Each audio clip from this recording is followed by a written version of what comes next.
নকল সূর্য বানিয়ে ফেলেছে চীনের বিজ্ঞানীরা।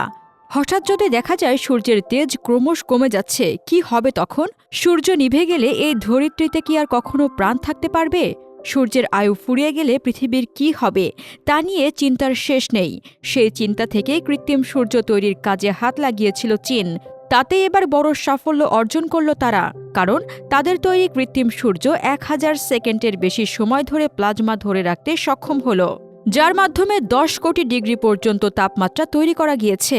আসলে এই প্লাজমা যতক্ষণ বেশি ধরে রাখা সম্ভব হবে, তত বেশি পরিমাণ শক্তি উৎপাদন করা যাবে।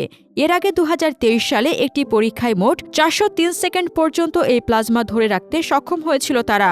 2 বছর কাটতে এবার বড় সাফল্য।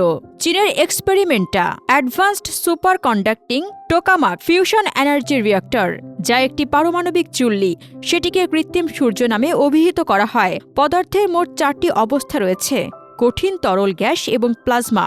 উষ্ণ আয়ন এবং ইলেকট্রন মিলেমিশে প্লাজমা অবস্থা তৈরি হয়। পদার্থ প্লাজমা অবস্থায় থাকলেও তা থেকে সবচেয়ে বেশি পরিমাণ শক্তি উৎপন্ন করা সম্ভব হয়। কৃত্রিম সূর্য তৈরি করতে পরমাণুর ফিউশন ঘটিয়ে প্লাজমা থেকে শক্তি উৎপন্ন করতে উদ্যোগী হয় চীন, যা মোটেই সহজ কাজ নয়। কিন্তু সেই কাজেই বড় সাফল্য পেল তারা। চীনের ইনস্টিটিউট অব প্লাজমা ফিজিক্সের ডিরেক্টর সং ইউনতাও বলেন, প্লাজমার স্বয়ংক্রিয় সঞ্চালন চালু রাখতে অত্যন্ত দক্ষতার সঙ্গে স্থিতিশীল রেখে ফিউশন ডিভাইসকে 1000 সেকেন্ড চালাতে হবে। অবিরাম শক্তি উৎপন্ন করার জন্য এটি অত্যন্ত জরুরি। ইএএসটিএ আন্তর্জাতিক সহযোগিতা মিলবে বলে আশাবাদী আমরা। এতে ফিউশন এনার্জিকে মানব সভ্যতার কল্যাণে ব্যবহার করা সম্ভব হবে।